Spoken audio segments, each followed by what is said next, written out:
ದೇವರಾಗಿರೋ ನನಗೆ ಮಾನವರ ಮಾತಿಂದ ನೋವಾಗುತ್ತಾ? ಸಾಧ್ಯನೇ ಇಲ್ಲ. ನನ್ನ ಮಗನಿಗೆ ಕಣ್ ಕೊಡಿಸ್ಬಿಟ್ರೆ ಖಂಡಿತ ಇವ್ರ ಮುಂದೆ ಕ್ಷಮಾಪಣೆ ಅಲ್ಲ, ಅವ್ರ ಕಾಲಿಗೆ ಬಿದ್ದು ನಮಸ್ಕಾರ ಮಾಡ್ತೀವಿ, ಅವ್ರ ಪಾದಗಳನ್ನ ಇಟ್ಕೊಂಡು ಪೂಜೆ ಮಾಡ್ತೀವಿ. ನಾನ್ ದೇವ್ರಂತೇಳಿ ಜನರ ಮುಂದೆ ಹೇಳ್ದಾಗ್ಲೇನೆ ಜನ ಮೊದಲು ತಿಳ್ಕೊಳೋದು ಏನ್ ಗೊತ್ತಾ? ಯಾರೋ ಹುಚ್ಚ ಇರಬೇಕು.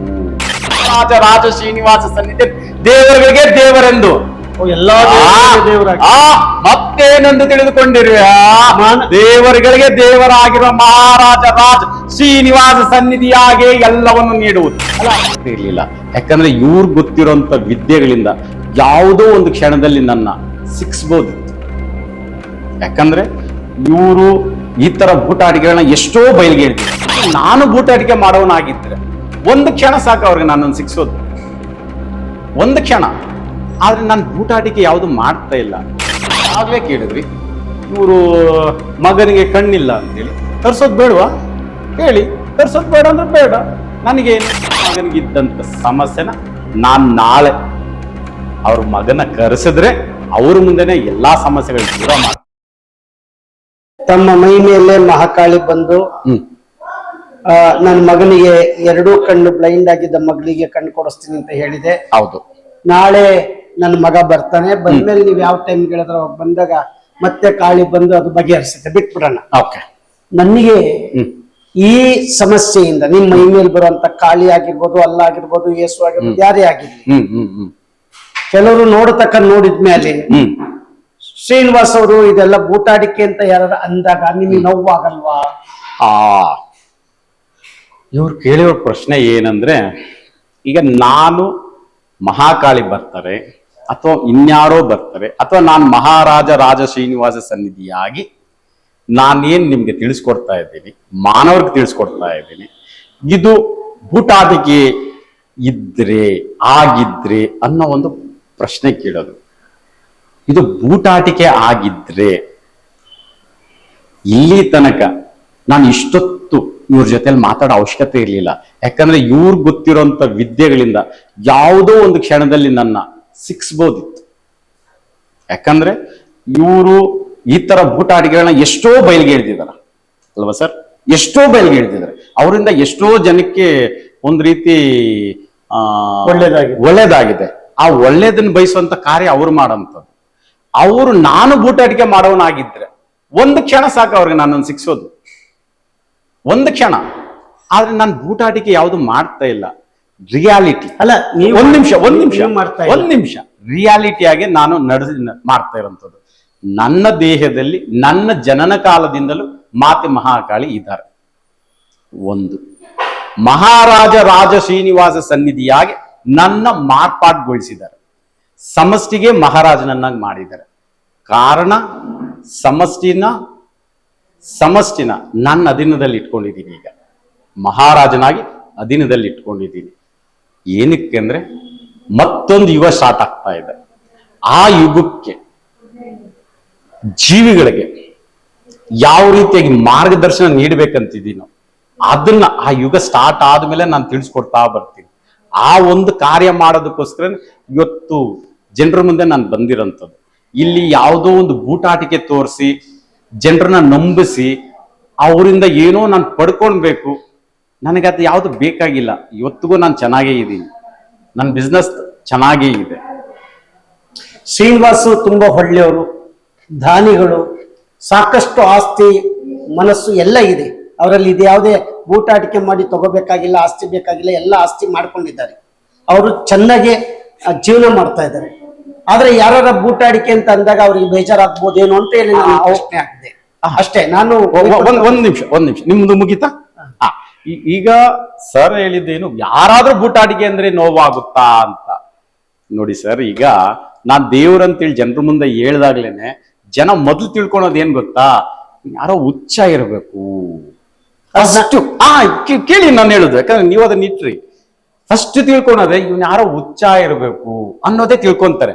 ಬೂಟಾಟಿಕೆ ಅನ್ನೋದು ಆಮೇಲೆ, ಹುಚ್ಚ ಇರಬೇಕು ಅನ್ನೋದೇ ಫಸ್ಟ್ ತಿಳ್ಕೊಂತಾರೆ.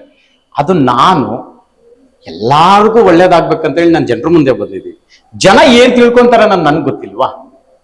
ಹುಚ್ಚ ಅನ್ನೋದು ತಿಳ್ಕೊಂತಾರೆ, ತಿಳ್ಕೊಳ್ಳಿ, ಹುಚ್ಚ ಅನ್ನೋದು ತಿಳ್ಕೊಂತಾರೆ.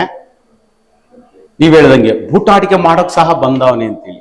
ನಾನು ಯಾವುದೇ ರೀತಿ ಬೂಟಾಟಿಕೆ ಮಾಡಕ್ ಅವಶ್ಯಕತೆ ಇಲ್ಲ. ನನಗೆ ನನಗೆ ನೋವಾಗುತ್ತಾ ಅಂದ್ರೆ ದೇವರಾಗಿರೋ ನನಗೆ ಮಾನವರ ಮಾತಿಂದ ನೋವಾಗುತ್ತಾ? ಸಾಧ್ಯನೇ ಇಲ್ಲ. ಏನಕ್ಕಂದ್ರೆ ಮಾನವರು ಅವ್ರಿಗಿರುವಂತ ಒಂದು ಜ್ಞಾನದಿಂದ ವಿಚಾರ ತಿಳ್ಕೊಂಡಿರ ನಾನಾ ರೀತಿಯಾಗಿ ಹೇಳಬಹುದು. ವಿಚಾರ ತಿಳ್ಕೊಂಡ ನಂತರ ತಮ್ಮಲ್ಲಿ ತಾವು ಪಶ್ಚಾತ್ತಾಪ ಪಡ್ತಾರೆ. ಅದು ಜರುಗುತ್ತೆ. ಈಗ ನೀವೇನ್ ಬೂಟಾಟಿಕೆ ಅಂತೇಳಿ ಅಂದ್ರಲ್ಲ, ನನಗದು ನೋವಾಗಲ್ಲ. ಯಾರು ನನ್ನನ್ನ ಬೂಟಾಟಿಕೆ, ನನಗೆ ಶ್ರೀನಿವಾಸ್ ಕೇಳಿ ಸರ್, ನಾನು ಮುಗಿಸ್ಬಿಡ್ತೀನಿ ಕೇಳಿ. ಯಾರು ನನ್ನ ಬೂಟಾಟಿಕೆ ಅಂದ್ರೆ ನನಗ್ ನೋವಾಗಲ್ಲ ಅಂದಿರ್ತಾರಲ್ಲ, ಅವ್ರು ಪಶ್ಚಾತ್ತಾಪ ಪಡುವಂತ ಸಮಯ ಶೀಘ್ರದಲ್ಲೇ ಕೊಡೋದು ನಾನೇ ಕೊಡ್ತೀನಿ. ಆ ಚಿಂತೆ ನನಗಿಲ್ಲ. ನಂತರ ಕೇಳಿ, ಶ್ರೀನಿವಾಸವಾಗಿ ಕೊಡ್ತೀರಾ, ಮಹಾಕಾಳಿಯಾಗಿ ಕೊಡ್ತೀರಾ? ಮಹಾರಾಜ ರಾಜ ಶ್ರೀನಿವಾಸ ಸನ್ನಿಧಿಯಾಗಿ ಕೊಡೋದಂಥದ್ದು. ಹಾಗಾದ್ರೆ ಮನುಷ್ಯನಾಗಿ ಕೊಡೋದು. ಮನುಷ್ಯ ಅಲ್ಲ ಸರ್, ಮಹಾರಾಜ ರಾಜ ಶ್ರೀನಿವಾಸ ಸನ್ನಿಧಿ ದೇವರಿಗೆ ದೇವರೆಂದು. ಎಲ್ಲಾ ದೇವರಾಗಿ ಮತ್ತೇನೆಂದು ತಿಳಿದುಕೊಂಡಿರುವ ದೇವರುಗಳಿಗೆ ದೇವರಾಗಿರುವ ಮಹಾರಾಜ ರಾಜ ಶ್ರೀನಿವಾಸ ಸನ್ನಿಧಿಯಾಗಿ ಎಲ್ಲವನ್ನು ನೀಡುವುದು. ಅಲ್ಲ, ಅಕಸ್ಮಾತ್ ಮಾನವರು ನಾವೇನಾದ್ರು ಅಪ್ಪಿತಪ್ಪಿ ಅಂದ್ರೆ ಈಗ ಮಾನವರೇ ಕಂಡಿದ್ದಂತಹ ವಸ್ತುಗಳಿಂದ ನಾವು ಕೊಡ್ತಿರೋ, ನಿಮ್ಮ ದಿವ್ಯ ಶಕ್ತಿಯಿಂದ ಅವ್ರಿಗೆ ನಾವು ಕೊಡ್ತಿರೋ? ತಿಳಿದುಕೋ, ನೀವು ತಿಳ್ಕೊಂಡ್ಬಿಡಿ. ಯಾಕಂದ್ರೆ ಅದು ಸ್ವಲ್ಪ ರೈಸ್ ಆದಾಗ ಆ ವಾಯ್ಸ್ ಬಂದ್ಬಿಡುತ್ತೆ. ನಿಮ್ ದೇಹ ಬಾಧೆಗಳಲ್ಲಿ ಶುರುವಾಗುತ್ತೆ. ಈಗ ಫಾರ್ ಎಕ್ಸಾಂಪಲ್, ಈಗ ನೀವೇ ಏನೋ ಒಂದು ರೀತಿ ವಿಚಾರ ಗೊತ್ತಿಲ್ದಿರ ಒಂದು ಮಾತು ಅಂದ್ರಿ, ಇದಕ್ಕೆ ಎಷ್ಟು ಬೇಕೋ ಅಷ್ಟು ನಿಮ್ಮ ದೇಹದಲ್ಲಿ ತೊಂದರೆಗಳು ಸ್ಟಾರ್ಟ್ ಆಗುತ್ತೆ. ನೀವು ಎಚ್ಚೆತ್ಕೊಂಡು ಪಶ್ಚಾತ್ತಾಪ ಪಡ್ಕೊಂಡು ಆ ದೇಹದಲ್ಲಿರೋಂಥ ತೊಂದರೆಗಳು ದೂರವಾಗ್ಬಿಡ್ತವೆ. ಇಲ್ಲ ಮತ್ತಷ್ಟು ಒಂದ್ ನಿಮಿಷ ಅದು ತೊಂದರೆಗಳು ಜೋರಾಗ್ತಾ ಇರ್ತವೆ. ಯಾವ ರೀತಿ ತೊಂದರೆಗಳು ಅಂದ್ರೆ, ಮನುಷ್ಯರು ಅನುಭವಿಸಂತ ತೊಂದರೆಗಳು ದೇಹಕ್ಕೆ. ಕೊನೆಯದಾಗಿ ಹೇಳಿ ಸರ್, ಇಲ್ಲಿ ನಮ್ ಒಂದು ತೋಟ ಇದೆ, ಆ ತೋಟದಲ್ಲಿ ಒಂದು ಮನೆ ಇದೆ. ಯಾಕೆಂದ್ರೆ ನೀವು ಆಗಾಗ್ಲೇ ಹೇಳ್ತೀನಿ, ನೀವು ಎಲ್ಲಿ ಏನಿದ್ರು ಕೂಡ ಕಂಡಿಡಿತೀನಿ, ಹೋಗ್ತೀನಿ ಅಂತ. ನಾನು ಇಲ್ಲಿ ಬರ್ದಿದ್ದೀನಿ, ನಮ್ದೊಂದು ಇಲ್ಲಿ ತೋಟ ಇದೆ, 4 ಕಿಲೋಮೀಟರ್ ದೂರದಲ್ಲಿ ಒಂದು ಮನೆ ಇದೆ. ಆ ಮನೆ ಒಳಗಡೆ ನನಗೆ ಪ್ರೀತಿಯಾಗಿರುವಂತ ಒಂದು ವಸ್ತುವನ್ನ ಇಟ್ಟಿದ್ದೀನಿ. ಆ ವಸ್ತು ಏನು ಅಂತ ಹೇಳಲಿಕ್ಕೆ ಸಾಧ್ಯನಾ? ಅದು ಮಹಾಕಾಳಿ ಬಂದಾಗ ಕೇಳಬೇಕಿತ್ತು. ಇದಿಲ್ಲ, ಮಹಾಕಾಳಿ ಬಂದಾಗ ಕೇಳಬೇಕು. ಏನಕ್ಕಂದ್ರೆ ಬಿಡಿ, ಮಾನವರ ಪ್ರಶ್ನೆ ಏನೇ ಇದ್ರು ಸಹ ಮಹಾಕಾಳಿ ಮಾತ್ರನೇ ಉತ್ತರ ಕೊಡೋದು. ಕನ್ಕ್ಲೂಡ್ ಮಾಡೋಣ. ಓಕೆ, ಕೊನೆಯದಾಗಿ ನಾನು ಹೇಳೋಂಥದ್ದು, ಶ್ರೀನಿವಾಸ್ ಜಿ, ನಾನು ನಿಮ್ಗೊಬ್ಬ ಬ್ರದರ್ ಆಗಿ ಕೇಳ್ತಾ ಇದ್ದೀನಿ. ಇವೆಲ್ಲ ಒತ್ತಡಗಳಿಂದ, ಡಿಪ್ರೆಷನ್ ಇಂದ, ಆನ್ಸೈಟಿಯಿಂದ ಒಳಗಡೆ ಬಂದ್ರೆ ಅದ್ಭುತವಾಗಿ ನೀವು ಹೊರಗಡೆ ಬಂದು ಒಬ್ಬ ಮಾನವರಾಗಿ ಮಾನವರ ಜೊತೆನೆ ಕಾಲ ಕಳೆದ್ರೆ ತುಂಬಾ ಒಳ್ಳೇದು ಅಂತ ನಾನು ಅನ್ಕೊಂಡಿದ್ದೀನಿ. ನಿಮ್ಮ ಅಭಿಪ್ರಾಯ? ನನ್ನ ಅಭಿಪ್ರಾಯ ಏನಂದ್ರೆ, ಮಾನವನಾಗಿ ನಾನು ತುಂಬಾ ಹ್ಯಾಪಿ ಆಗಿದ್ದೀನಿ. ಇವ್ರು ಹೇಳ್ದಂಗೆ ಇದರಿಂದ ಆಚೆ ಬರ್ಬೇಕು ಅಂದ್ರೆ ಯಾವ್ದ್ರಿಂದ ಆಚೆ ಬರ್ಬೇಕು? ನಾನು ದೇವರಾಗಿರೋದ್ರಿಂದ ಆಚೆ ಬರ್ಬೇಕಾ? ನನ್ನ ದೇಹದಲ್ಲಿ ಮಹಾಕಾಳಿಗಿರೋದ್ರಿಂದ ಆಚೆ ಬರ್ಬೇಕಾ? ಯಾವ ರೀತಿ ಆಚೆ ಬರ್ಬೇಕು? ದೇವರಾಗಿರೋದ್ರಿಂದ ಸಮಷ್ಟಿಗೆ ಒಳ್ಳೇದು ಮಾಡ್ತಾ ಇದ್ದೀನಿ. ಮಹಾಕಾಳಿಯಾಗಿ ಪ್ರಶ್ನೆಗಳಿಗೆ ಉತ್ತರ ನೀಡ್ತಾ ಇದ್ದೀನಿ. ನಿಮ್ದು ಯಾವುದೇ ಇರ್ಬೋದು, ಭೂತ ವರ್ತ ಭವಿಷ್ಯ ಕಾಲದ ಯಾವುದೇ ಪ್ರಶ್ನೆಗಳಿದ್ರು ನಾನು ಉತ್ತರ ಕೊಡ್ತೀನಿ. ನಿಮ್ಮಲ್ಲಿರೋ ತೊಂದರೆಗಳನ್ನ ನಾನು ದೂರ ಮಾಡ್ತೀನಲ್ಲ. ಹಾಗಾದ್ರೆ ಇನ್ ಮುಂದೆ ನಿಮ್ಮಲ್ಲಿರೋ ತೊಂದರೆಗಳನ್ನ ನಾನು ದೂರ ಮಾಡ್ತೀನಿ. ಮಾನವರಾಗಿದ್ಕೊಂಡು ಮಾನವ ದೇಹದಲ್ಲಿ ಆಗೋಂಥ ತೊಂದರೆಗಳನ್ನ ಮಾನವರು ದೂರ ಮಾಡಕ್ಕಾಗಲ್ಲ. ನಾನು ಮಹಾಕಾಳಿಯಾಗಿ ದೂರ ಮಾಡ್ತಾ ಇದ್ದೀನಲ್ಲ. ಈ ಕಾರ್ಯನ ಬಿಡ್ಲ ನಾನು? ಮಾಡೋದು ಬೇಡವಾ? ನೀವ ಆಗ್ಲೇ ಕೇಳಿದ್ರಿ, ಇವರು ಮಗನಿಗೆ ಕಣ್ಣಿಲ್ಲ ಅಂತೇಳಿ. ತರ್ಸೋದ್ ಬೇಡವಾ? ಹೇಳಿ, ತರ್ಸೋದ್ ಬೇಡ ಅಂದ್ರೆ ಬೇಡ, ನನಗೇನು? ಮಗ ತಾನೇ ನೋಡದೆ ಇರೋದು. ಆ ಕಾರ್ಯ ಜರುಗಿಸಿ, ಒಂದ್ ನಿಮಿಷ, ಆ ಕಾರ್ಯ ಜರುಗಿಸಿ ಅಂದ್ರೆ ನಿಮ್ಮ ಮಗನಿಗೆ ಒಳ್ಳೇದಾಗುವಂಥದ್ದು ಸಾರ್ವಜನಿಕರಿಗೂ ಒಳ್ಳೇದಾಗಬಾರ್ದಾ? ನಿಮ್ಮ ಮಗನಿಗೆ ಒಳ್ಳೇದಾಗುತ್ತೆ, ನನ್ಗೆ ಗೊತ್ತು, ಒಳ್ಳೇದ್ ಮಾಡ್ತೀನಿ ನಾನು. ಆದ ನಂತರ ನಿಮ್ ಮಗನೂ ಒಳ್ಳೇದಾಯ್ತು, ನೀವು ಮಾತ್ರ ಚೆನ್ನಾಗಿದ್ರೆ ಸಹ ಸಾರ್ವಜನಿಕರು ಒಳ್ಳೇದ್ ಬಯಸ್ಲೇಬೇಕಲ್ಲ. ಒಳ್ಳೇದ್ ಪಡ್ಕೊಳ್ಳಿ. ಅವರು ಈಗ ನನ್ನಲ್ಲಿ ಯಾರು ಬರ್ತಾರೋ ಒಳ್ಳೇದ್ ಮಾಡೋಣ, ಅವ್ರ ಸಮಸ್ಯೆಗಳಿಂದ ದೂರ ಬರ್ಲಿ, ಒಳ್ಳೇದ್ ಜರುಗ್ಲಿ. ಆದ್ರಿಂದ ಅವ್ರಿಗೂ ಏನೋ ಜರುಗಿಸೋದಕ್ಕೋಸ್ಕರ ನಾನು ಅವರಿಂದ ಏನೋ ಅಪೇಕ್ಷಿಸೋದು ಸಾಧ್ಯನೇ ಇಲ್ಲ. ಸಾಧ್ಯನೇ ಇಲ್ಲ. ಹಾಗಾಗಿ ಈಗ ಕಡೆಯದಾಗಿ ನಾನು ಹೇಳೋದೇನಪ್ಪ ಅಲ್ಲ, ಇನ್ನೊಂದೇ ಅಂದ್ರೆ- ಒಂದು ಪ್ರಶ್ನೆ, ಇನ್ನೊಂದೇ ಒಂದು ಪ್ರಶ್ನೆ. ಇನ್ ಮುಂದೆ ಮಹಾಕಾಳಿ ಇರೋದ್ರಿಂದ ಆಸ್ಪತ್ರೆಗಳು ಬೇಕಿಲ್ಲ, ಪೊಲೀಸ್ ಸ್ಟೇಷನ್ ಬೇಕಿಲ್ಲ, ನ್ಯಾಯಾಂಗ ಬೇಕಿಲ್ಲ, ಇನ್ನೇನು ಬೇಕಿಲ್ಲ, ಮಹಾಕಾಳಿ ಎಲ್ಲವನ್ನು ನೋಡ್ಕೊಳ್ತಾರೆ ಅಂತ ಅನ್ಕೋಬಹುದು. ಯಾಕಂದ್ರೆ ಎಲ್ಲರ ಸಮಸ್ಯೆಯನ್ನ ಮಹಾಕಾಳಿ ನಿವಾರಣೆ ಮಾಡ್ತಾರೆ. ಸ್ನೇಹಿತರೆ, ಶ್ರೀನಿವಾಸ್ ಜಿ ನನ್ನ ಆತ್ಮೀಯರು. ನಾನು ನಾನು ಚರ್ಚೆ ಮಾಡಿದ್ದೀನಿ ಹೊರತು ಬೇರೆ ಏನೂ ಇಲ್ಲ. ಚರ್ಚೆ ಇಲ್ದಲೆ ಏನನ್ನೂ ಒಪ್ಕೊಳಕ್ಕಾಗಲ್ಲ. ನಾನು ನೇರವಾಗಿ ಹೇಳುವಂಥದ್ದು, ಶ್ರೀನಿವಾಸ್ ಜಿ ಅವರಿಗೆ ಒಂದಿಷ್ಟು ಮನಸ್ಸಿನ ಒತ್ತಡ ಇದೆ. ಇದನ್ನ ಡಿಸೋಸಿಯೇಟಿವ್ ಐಡೆಂಟಿಟಿ ಡಿಸಾರ್ಡರ್ ಅಂತ ಹೇಳಿ ಕರಿತೀವಿ. ಆ ತರದ ಒಂದು ವ್ಯವಸ್ಥೆ ಇರೋದ್ರಿಂದ ಅದರಿಂದ ಶ್ರೀನಿವಾಸ್ ಜಿ ಹೊರಗಡೆ ಬಂದ್ರೆ ಅದ್ಭುತವಾದ ವ್ಯಕ್ತಿ ಆಗ್ತಾರೆ, ಈಗಲೂ ಆಗಿದ್ದಾರೆ, ಅದ್ಭುತವಾದ ವ್ಯಕ್ತಿ ಆಗ್ತಾರೆ ಅನ್ನೋದು ನನ್ನ ಭಾವನೆ. ಕೊನೆಯದಾಗಿ ನಾನು ಹೇಳೋದು, ಈಗ ಶ್ರೀನಿವಾಸ್ ಅವರಿಗೆ ಇರೋದು ಡಿಸೋಸಿಯೇಟಿವ್ ಐಡೆಂಟಿಟಿ ಡಿಸಾರ್ಡರ್ ಅಂತ ನಮ್ಮ ರೂಟಲ್ಲಿ ಹೇಳ್ತೀವಿ. ಮಾನಸಿಕ ರೋಗ ತಜ್ಞರು ಕೂಡ ಇವ್ರ ಜೊತೆ ಮಾತನಾಡಿದ್ದಾರೆ. ಆಗ ನಾನು ಚೆನ್ನಾಗೇ ಇದ್ದೀನಿ, ನಾನೇನು ಹೊರಗಡೆ ಬರಲ್ಲ, ನಾನು ಅಲ್ಲೇ ಇದ್ದೀನಿ ಅಂತ ಹೇಳ್ತಾರೆ. ಇಲ್ಲಿ ನಮಗೆ ಕಾನೂನಾತ್ಮಕವಾಗಿ ಅವರು ನಮಗೆ ಅಕ್ಸೆಪ್ಟ್ ಮಾಡಿಕೊಂಡ ನಮ್ಮ ಮಾತುಗಳನ್ನ, ಅವರು ಒಪ್ಕೊಂಡ ನಮ್ಮ ಮಾತುಗಳನ್ನ, ಈಗ ಹೇಗಿದ್ದಾರೆ ಈಗಿಂತ ಇನ್ನೂ ಚೆನ್ನಾಗಿರ್ಬೋದು, ನಾಳೆ ಹೇಳಕ್ಕಾಗಲ್ಲ. ಇದೊಂದು ಮಾತನ್ನ ಮುಗಿಸ್ತಾ ಶ್ರೀನಿವಾಸಿ ಅವರಿಗೆ ಒಳ್ಳೇದಾಗ್ಲಿ. ನನ್ನ ಮಗನಿಗೆ ಕಣ್ಣು ಕೊಡಿಸುವಂತ ಮಹಾಕಾಳಿ ಇದಾರಲ್ಲ, ನಾಳೆ ಆಗ್ತಾರೆ. ಆ ಕಣ್ಣು ಕೊಡಿಸಿದ್ರೆ ಇಡೀ ಜಗತ್ತೆ ಕಣ್ಣು ನೋಡುತ್ತೆ. ಇವತ್ತು ಭಾರತ ದೇಶದ 48 ಲಕ್ಷ ಜನ ಕುರುಡಿದ್ದಾರೆ, 48 ಜನ ವಿಕಲಚೇತನರಿದ್ದಾರೆ, ಅಂದ್ರೆ ಕಣ್ ಕಾಣದಲೇ ಇರೋದಿದ್ದಾರೆ. ಅವ್ರಿಗೆಲ್ಲರಿಗೂ ಕೂಡ ಮಹಾಕಾಳಿ ಕಣ್ ಕೊಡಿಸ್ಲಿ ಅಂತ ಹೇಳ್ತಾ ನನ್ನ ಮಾತನ್ನ ಇಲ್ಲಿ ಮುಗಿಸ್ತಾ ಇದ್ದೀನಿ. ನಮಸ್ಕಾರ. ಈಗ ನಾನು ಅವರು ಹೇಳಿರೋಂಥದ್ದಕ್ಕೆ ನಾನು ಉತ್ತರ ಕೊಡ್ಬೇಕಲ್ವಾ? ಈಗ ನನಗೆ ಯಾವುದೋ ಒಂದು ರೀತಿಯಲ್ಲಿ ಇದು ಕಾಯಿಲೆ ರೀತಿಯಲ್ಲಿ ಇದೆ ಅನ್ನೋದನ್ನ ಅವ್ರು ತಿಳಿಸ್ಕೊಟ್ರು. ಈಗ ನನಗೆ ಅದು ಕಾಯಿಲೆ ರೀತಿಯಲ್ಲಿ ಇದೆಯೋ ಇಲ್ವೋ ಅನ್ನೋದು ಪ್ರೂವ್ ಮಾಡೋಂಥದ್ದು ನಾನಲ್ವಾ? ಯಾವ ರೀತಿ ಪ್ರೂವ್ ಮಾಡಬೇಕು? ಅವ್ರ ಮಗನಿಗೆ ಕಣ್ ಬರೋ ತರ ನಾನು ಮಾಡ್ತೀನಲ್ಲ. Very good. ಅವ್ರ ಮಗನಿಗೆ ನಾನು ಕಣ್ ತರೋ ತರ ಮಾಡಿದಾಗ ಅವರೇ ತಿಳ್ಕೊಂತಾರೆ ನನಗೆ ಏನಾದ್ರೂ ಇವ್ರು ಹೇಳಿರೋಂಥ ಮೆಡಿಕಲ್ ಟರ್ಮ್ಸ್ ಅಲ್ಲಿ ಹೇಳಿರೋಂಥ ರೀತಿಯಲ್ಲಿ ತೊಂದರೆಗಳಿದ್ರೆ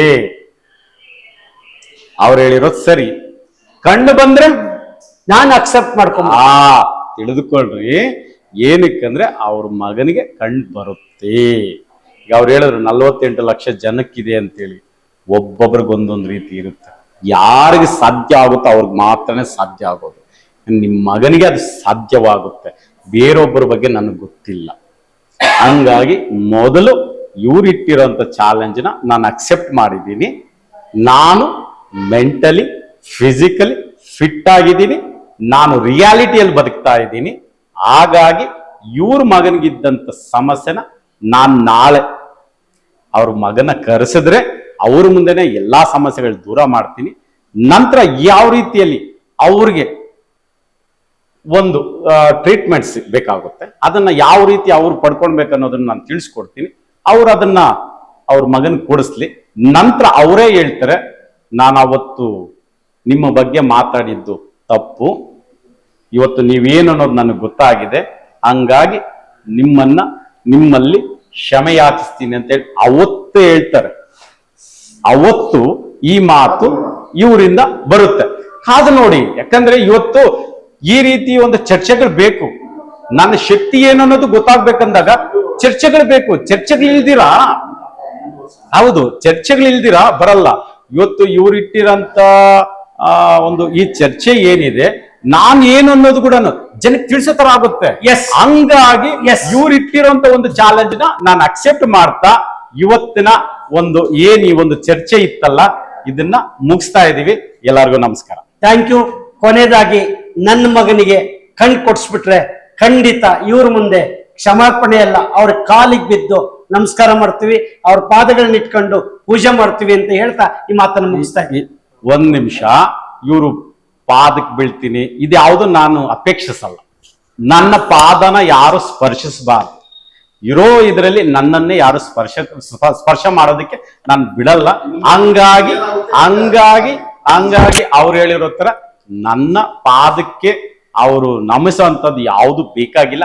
ಅವ್ರ ಮಗನಿಗೆ ಕಣ್ಣು ಬರಲಿ, ಆದ್ರಿಂದ ಅವರು ಖುಷಿ ಆಗ್ಲಿ, ಅವ್ರ ಮಗ ಸಂತೋಷವಾಗಿರ್ಲಿ ಅಂತ ನಾನು ಹೇಳ್ತಾ ಈ ಮಾತು ಮುಗಿಸ್ತಾ ಇದ್ದೀನಿ. Thank you thank you thank you